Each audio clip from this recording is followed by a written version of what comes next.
People always say that advice is free, but have learned that some advice costs you more than you could ever imagine.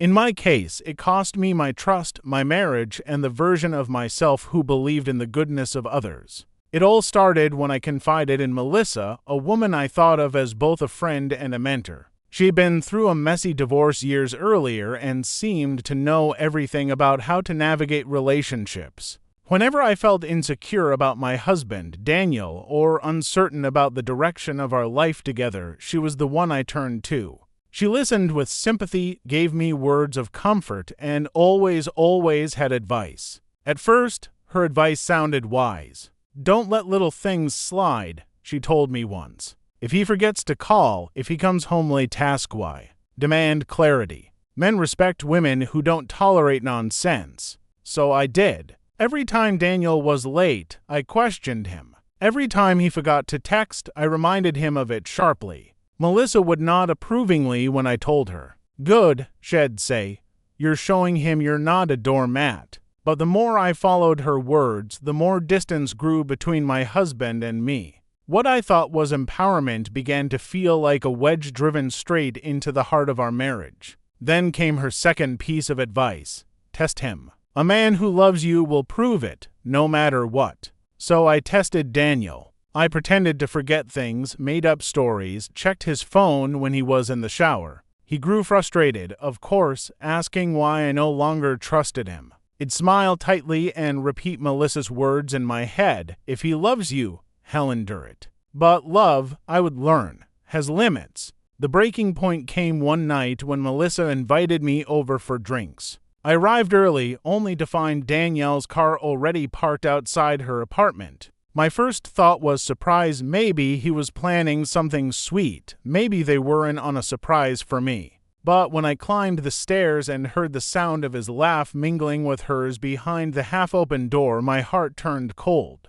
I pushed the door open, and there they were, Daniel and Melissa, too close, too comfortable, her hand on his arm in a way that no friend should ever touch. The room spun as realization crashed over me. Her advice had never been about saving my marriage. It had been about destroying it, brick by brick, until he was hers. The betrayal cut deeper than I thought possible. It wasn't just Danielle's infidelity, it was the fact that every word of guidance Melissa had ever given me had been a carefully sharpened knife, pressed gently into my back until the day she finally twisted it. Advice, I learned too late, can be poison when it comes from someone who envies what you have.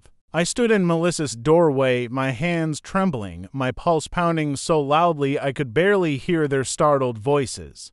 Daniel leapt to his feet as though the couch had burned him, while Melissa stayed seated, calm, almost smug, as if she had been waiting for this moment. "Wait, this isn't what it looks like," Daniel stammered, his face pale. I laughed, a sound more bitter than I ever thought myself capable of producing. "Oh, isn't it? Then explain it to me, Daniel. Explain why my husband is sitting in another woman's apartment at midnight, laughing like a schoolboy." Melissa tilted her head, her lips curling into a faint smile. "Don't be dramatic," she said smoothly, like a snake shedding its skin. "We were just talking. You're blowing this out of proportion."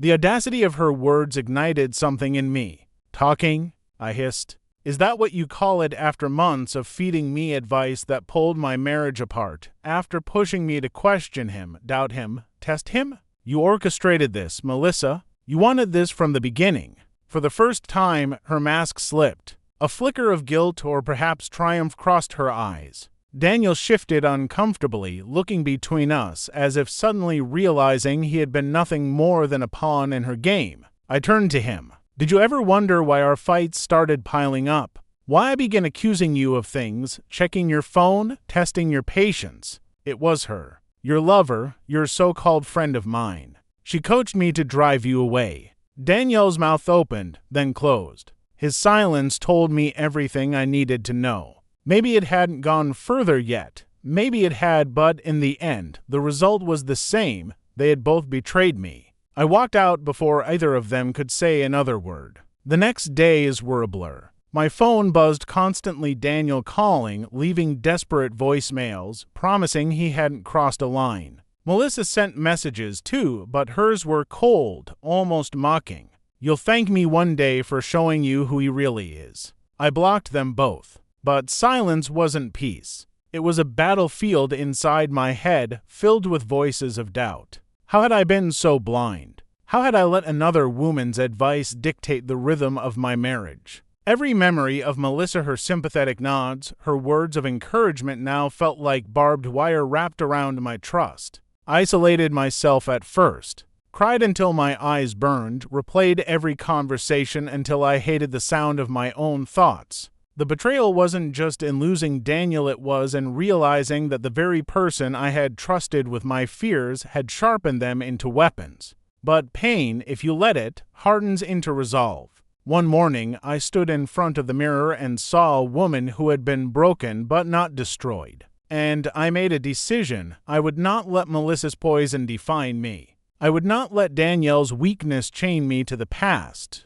So I started rebuilding. Slowly, I poured myself into work, into hobbies I had abandoned, into friendships I had neglected because Melissa always told me they weren't good influences. I reached out to people who actually cared, who reminded me of the woman I was before their betrayal. Weeks turned into months. The sharp pain dulled into something bearable. I learned to laugh again, though the laughter was quieter, more cautious. I learned to trust again, though it came with walls built high around my heart. And then, almost 6 months later, I saw them, together, walking out of a cafe, Melissa's hand brushing against Danielle's. My stomach tightened, but I didn't crumble. Instead, I felt a strange, quiet relief. They deserved each other. To people built on lies, feeding off betrayal. They might call it love, but I knew better. It was a bond forged in deceit, and those never last. I walked past them without a word, head high, shoulders straight.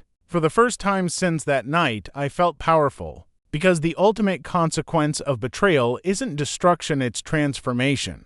They had taken my trust, but they hadn't taken me. And as I stepped into the future, I realized that surviving their betrayal wasn't just about moving on. It was about reclaiming myself, piece by piece, until I was stronger than either of them could ever imagine.